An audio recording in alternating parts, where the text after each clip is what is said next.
What's up, guys? It's Cedum. Welcome back to another video. Today we're going to be talking about PUBG's latest patch 7.3, which brings us a new esport tab, some Vikendi improvements, vehicle health and mechanic changes, and brand new C4, which might as well be called the nuke. I mean, have you guys seen this thing? Holy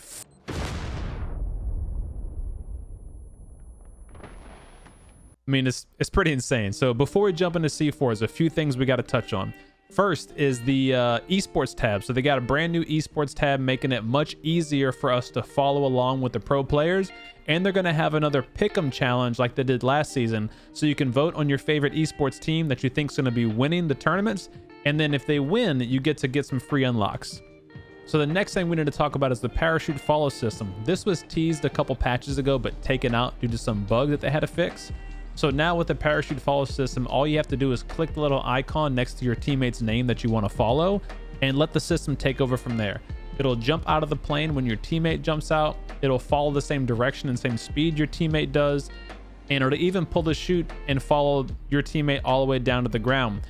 Be warned, it's not exactly perfect. Sometimes it can veer off left, right, or even hit a tree on the way down. So keep that in mind. But it is pretty neat. If you're unsure when to jump out, when to get the best possible parachute, but your teammate knows how to do it properly, you can click follow and then let them lead the way.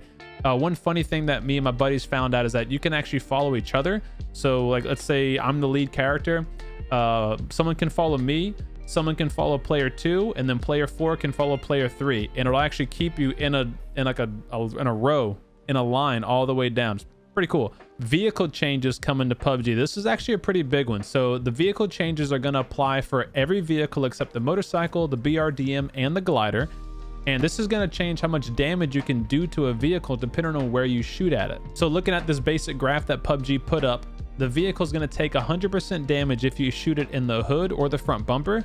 It's going to take 75% damage if you shoot it on the side body or the rear body. And it's only going to take 50% damage if you shoot it from the railings and up to the roof. Now what that actually means for you, the player, is if you use, like, say, an M4, for instance, it's going to take 60 bullets to go from 100% health to 0 on a UAZ. It'll take 75 bullets if you shoot only in the side panel or the rear bumper. And it's going to take 90 bullets if you shoot at the roof panels or up to the roof. Now, in addition to the damage reduction, your vehicle no longer will instantly explode when it reaches 0 health. So once you get down to 0 health, you'll have a 5-second delay and your hood will start to catch on fire, letting you know that your vehicle's been disabled, and gives you some opportunity to either keep coasting to a safe location and get out, or immediately stop the vehicle and get out before it explodes. The explosion damage radius actually is very, very narrow too. So as long as you're not standing right next to the vehicle, you can still be pretty close to it when it blows up. And they did change the vehicle physics a bit. So when it explodes, the vehicle is actually going to move a bit more. And while you're driving it, if you flip a vehicle, the vehicle itself won't take as much damage. Now, I thought this change was really interesting because in casual play, we probably won't see much of a difference here. It's still probably best case scenario if you're in a solo or a duo to still aim at the driver or go for the tires, because you're not likely going to take a vehicle from 100% health down to 0% health, but by yourself or even with one buddy. However, in squad games, that could be a different story. So when you look at ranked play and the esport tournament settings, vehicle rotations are so important on those game modes. They can really make or break the game.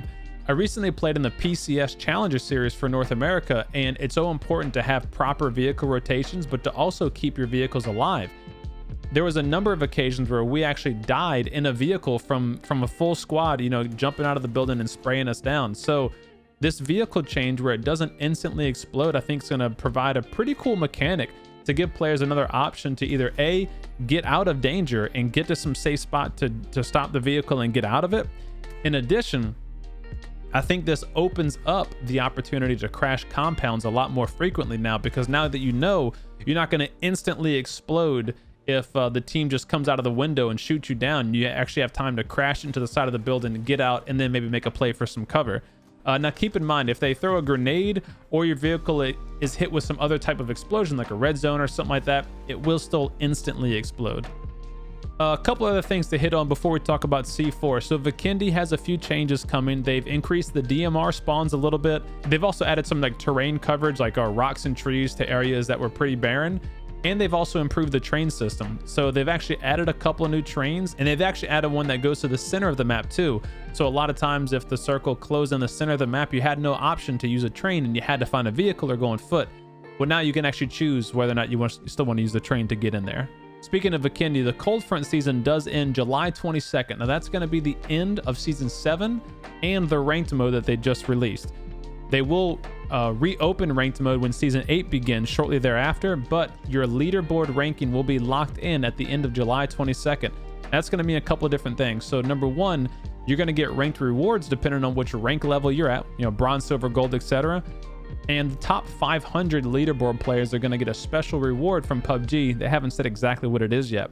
And no word if they're going to reset the ranks for season 8, but you can only assume that they're going to do so.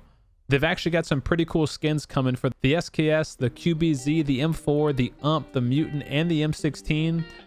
New level 3 mask. They got new butt pans. Some pretty cool stuff coming, so look out for that. All right, guys, last but not least, we can finally talk about the brand new C4. This stuff is pretty insane. So I'll go over just a few key points about C4, then I'll show you guys some of the different testing that I did with it. So number one, it's incredibly heavy. It's about 1.5 times the weight of a frag grenade. So don't expect to be able to carry a lot of them.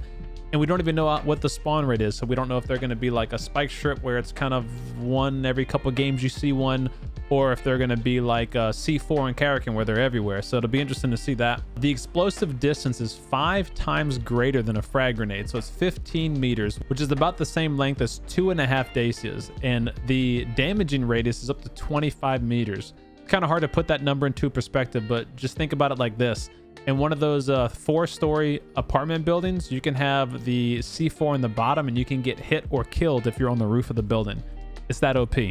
You can be under the C4 and still take damage. So we had a little bug where we got the C4 stuck in midair. We tried to stick it to a butt pan, and it didn't stick to the butt pan, but it stayed where the butt pan was and floated. And I went prone under it, and I still took full damage and got knocked from it. So the damage goes up and down vertically along with radially side to side. You can stick the C4 to almost any surface and vehicle, but it won't stick to a person. So you can like attach it to a vehicle and do like a fun ghost ride into a building. You can throw it on your buddy's vehicle and have them just drive that into a compound and jump out at the last second. They'll obviously get knocked from jumping out, but the vehicle will explode with the C4 and it'll literally kill anyone in that building. You can't throw these things far at all. I wouldn't even call it throw. You can underhand toss them, you know, a few feet. That's about it. It's about as heavy as the gas cans were when you could underhand toss those. So you won't be throwing it that far, but you don't need to. So I don't know. I think the C4 is really cool. It reminds me of like Battlefield 4 with the explosive particles everywhere. It's like really powerful sounding, and it does a lot of damage. I mean, your freaking whole screen shakes and everything. I think it's a really cool implementation of it. Obviously, it sucks that there's no like destructible environments in this game yet. Well, I don't know yet. That might not be coming out at all, but it just has that feel, you know. One of the best things I like about the C4 is that it's like an anti-camper weapon. So I hate going to places like Georgia Pool or Yasnaya, or hell, even some of the buildings in Picado, like those big red apartment buildings on Miramar. I hate those because people just like, you know, kind of camp in a corner or a window the whole time. This C4 is the answer to that. I mean, you throw it on the first or second floor, like everyone in the building has to clear out in 16 seconds. So I know it's a lot of time to be able to make a play, but it still means you eventually have to come out or risk dying if you're going to stay in there.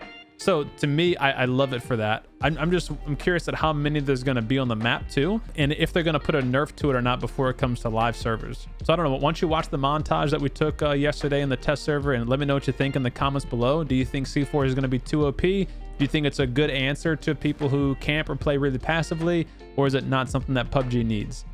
If you guys want to talk about anything in this patch note, please be sure to come by my live stream. I stream on Twitch 5 days a week, Tuesday, Wednesday, Friday, Saturday, and Sunday at twitch.tv/C_dome. My link will be in the descriptions below. Hope you enjoyed today's video. Please be sure to leave a like before you leave, and subscribe if you're new to the channel and you want to see more videos like this one. Thank you guys very much for watching. Take care. Peace.